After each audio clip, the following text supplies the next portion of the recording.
Bonsoir à tous, ici Tony Williams. Nous sommes actuellement à la ferme des O'Neill pour une interview concernant, encore une fois, les abus de pouvoir venant des forces de l'ordre. Messieurs, je vous laisse vous présenter.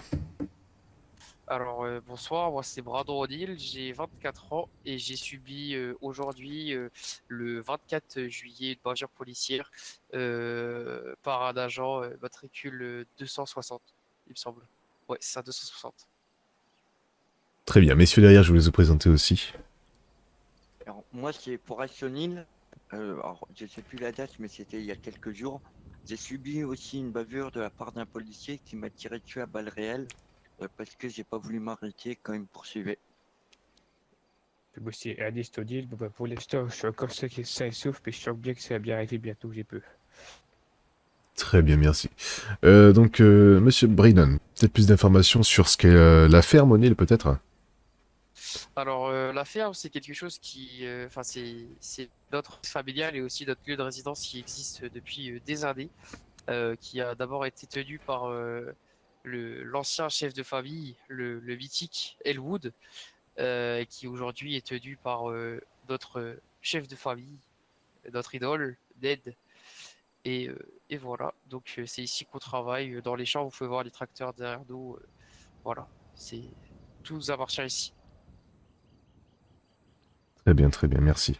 On va tout de suite rentrer dans le vif du sujet. Monsieur Braden O'Neill, vous avez été victime, comme vous l'avez dit, d'abus de pouvoir de la part d'un agent du LSSD, pardon.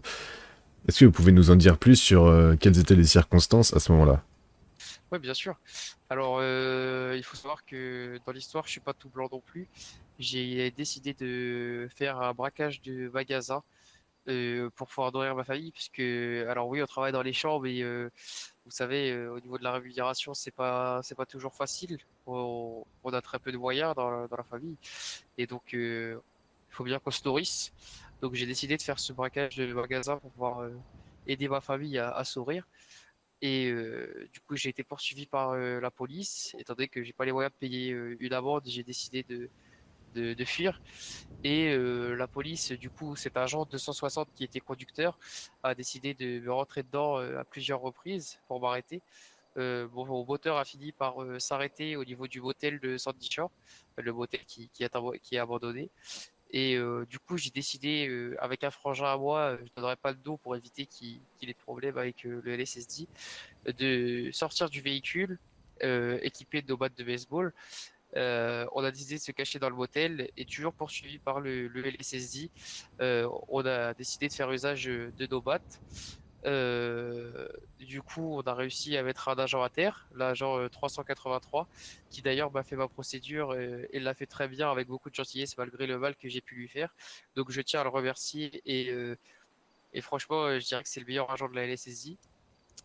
Et par contre, en revanche, son collègue 260 qui a vu que j'avais frappé l'agent 383 a décidé de faire usage de son Glock 17 plutôt que son taser ou sa matraque pour m'arrêter et m'a vidé au total 16 balles, il me semble, dans le corps. Tout un chargeur, donc. Un chargeur de Glock 17, c'est 12 balles. D'accord. Vous nous avez fait parvenir donc les photos ainsi qu'une vidéo concernant votre hospitalisation, pardon. Est-ce que vous pourriez nous en dire peut-être plus sur l'agent qui vous a fait ça? Oui, bien sûr. Du coup, c'est un agent que je n'avais jamais rencontré auparavant. Et en l'espace d'un quart d'heure, il a mis ma vie en jeu. Parce que tout simplement, moi, ma vie, c'est la ferme. Et les médecins m'ont dit que j'ai eu énormément de chance d'avoir gardé mes jambes. Parce que il faut savoir que actuellement je suis en fauteuil roulant parce que j'ai le fémur qui est explosé. Ce sont les termes de la médecin qui m'a soigné. Et j'ai reçu 4 balles dans le fémur. Et du coup, il a totalement explosé. Je ne peux pas marcher actuellement. Et j'ai une branche qui est installée dans ma jambe gauche et que je vais devoir garder toute ma vie. Ok, bon du coup j'ai regardé un peu au niveau de la radio, donc tu m'étonnes que t'as mal en fait. Il se passe quoi? T'as le fémur qui est complètement en mille morceaux, j'ai envie de te dire. Oh putain. Ouais, le fémur droit du coup. Donc ce qui explique les quatre 4 balles que tu as pris dans le fémur, ok? Donc ça l'a bien bousillé. Oh, Tu tu vas fais devoir te mettre une espèce de barre de soutien, d'accord, en métal Ouais. dans la jambe pour pouvoir faire un maintien. Et du coup, créer une structure de protection en fait pour que tu puisses remarcher C'est une correctement un jour. prothèse en gros.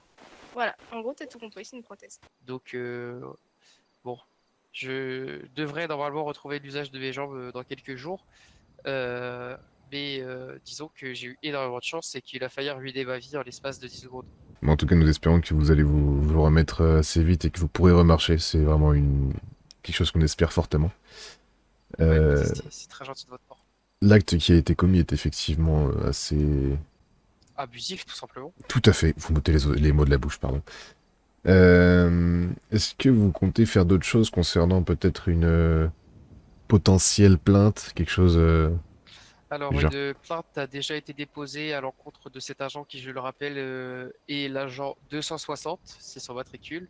D'ailleurs, j'ai des photos dans mon téléphone et je vais vous l'envoyer si vous pouvez l'ajouter à la caméra. Oui, tout à fait, bien sûr. Très bien. Et j'ai un ami qui a filmé du coup mon entretien, enfin plutôt mon rendez-vous avec la médecin. Et du coup, vous aurez l'intégralité de mon rendez-vous. Et elle dit bien que j'ai eu la chance de pouvoir garder mes jambes. Ma vie a été mise en danger encore une fois. Sachant que vous vous êtes pris un chargeur ennemi, c'est ça? Un chargeur ennemi, ouais. Dans les jambes, enfin, Bah, de toute c'est façon, énorme. vous pouvez voir le nombre d'impacts que j'ai dans les Oui, jambes. oui, c'est clair, je vois ça. Vous aurez, honnêtement, autant vous dire, vous aurez déjà dû perdre vos jambes, d'accord? Donc c'est déjà immense que vous avez encore la sensation enfin, que vous sentiez vos jambes encore une fois. Et j'ai dû subir une opération très compliquée. Il faut savoir aussi que après les coups de feu, j'ai l'agent 383 que j'ai mis à terre qui m'a relevé et j'ai perdu connaissance due à la perte de sang. J'ai perdu énormément de litres de sang. Donc j'aurais pu effectivement faire une hémorragie et y laisser la vie tout simplement. Effectivement, je pense que... Pour un pauvre braquage de supérette, enfin de Mhm. magasin. Bien sûr, non, c'est effectivement, c'est incroyable. Vous avez eu beaucoup de chance, je pense, de vous en être sorti. Et heureusement que les médecins étaient là, je pense aussi. Et bah oui, franchement, ouais. Je remercie d'ailleurs, je n'ai pas le nom de la médecin qui m'a pris en charge, mais elle a fait un travail honorable. Elle m'a sauvé la vie. Elle a sauvé le travail que je peux fournir dans les champs. Et j'ai pas les mots et je sais même pas comment pouvoir la remercier, quoi. Écoutez, je pense que elle verra cette émission et qu'elle verra vos remerciements directement. Merci en tout cas d'avoir fait cette demande d'interview. C'est vrai que c'est quelque chose qu'il faut montrer au public, Et d'ailleurs, faut en parler. Si je peux laisser un petit mot de fin, Bien sûr. j'appelle tous mes frères citoyens, des victimes de bavures policières, que ce soit du LSPD ou du LSSD, à faire comme nous, à dénoncer ces bavures policières, parce que c'est inadmissible que la police qui est censée nous protéger et nous servir mette notre vie en danger. Voilà, c'était tout. Et merci beaucoup de m'avoir écouté. Merci à vous, je n'ai rien d'autre à ajouter. Je vous souhaite en tout cas un très bon rétablissement, aussi bon rétablissement aux personnes qui sont victimes de tout ça actuellement. Et nous vous souhaitons en tout cas une très belle vie à tous. Merci beaucoup.